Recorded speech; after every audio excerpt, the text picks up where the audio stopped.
भगवान की कृपा है।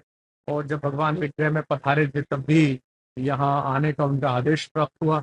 इस अंचल में कहीं भी जाइए तो मन करता है कि जिसके विषय में स्वयं भगवान ने कहा, जन्म भूमि मम पुरी सुहावन। और इस समय तो जिस तरह का वैश्विक विस्तार होना चाहिए उसका यत्किंचित प्रयास समाज ने किया है, देश ने किया है, व्यवस्थाओं ने किया है। तो इसलिए और अधिक रुचिकर लगता है।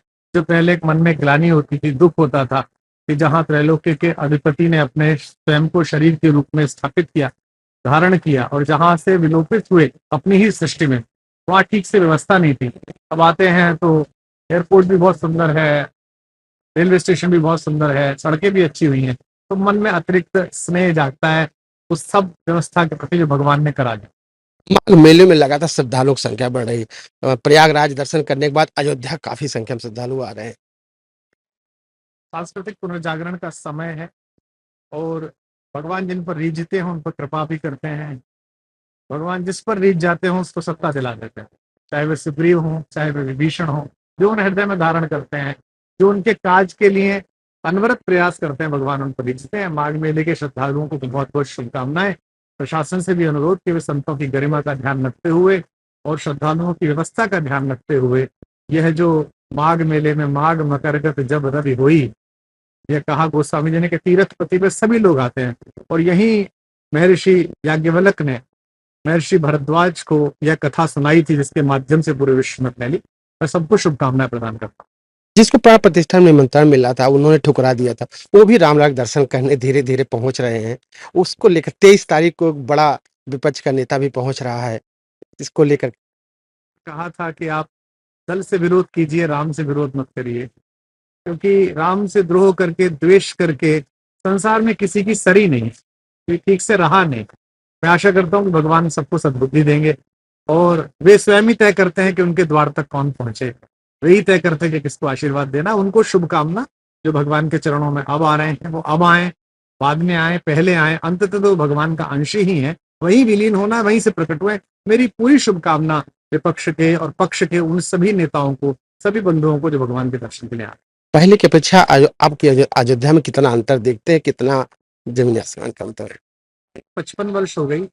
इस वसंत पंचमी में 56 वर्ष पूर्ण करूंगा।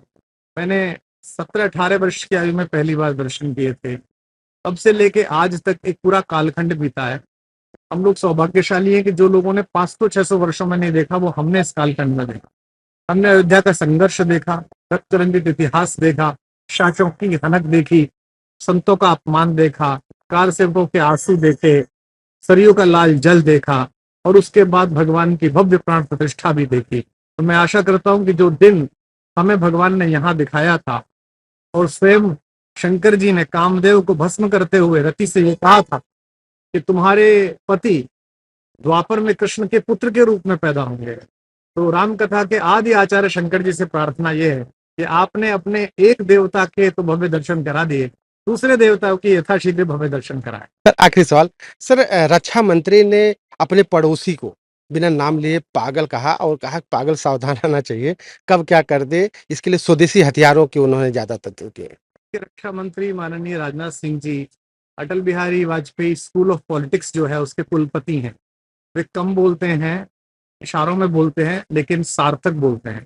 यह जो लखनऊ से उन्हें प्रतिनिधित्व मिला है सांसद के रूप में, वो अटल जी की विरासत का प्रतिनिधित्व है। तो दुर्भाग्य से पड़ोस में एक हमारा ऐसा पुराना परिचित है जो हमारा ही भूमिखंड लेकर बैठा हुआ है, जिसके हाथ में कुछ ऐसी शक्ति लग गई है जिससे सभी दुखी हैं और चिंतित हैं। उसे सचेत रहना और सावधान रहना यह भारत का संकल्प भी है और उत्तरदायित्व भी है। उसी के अनुकूल उन्होंने ये प्रश्न का उत्तर दिया है और भारत इस समय सक्षम है कि किसी भी मूर्ख की मूर्खता को समुचित रूप से दंडित कर सके।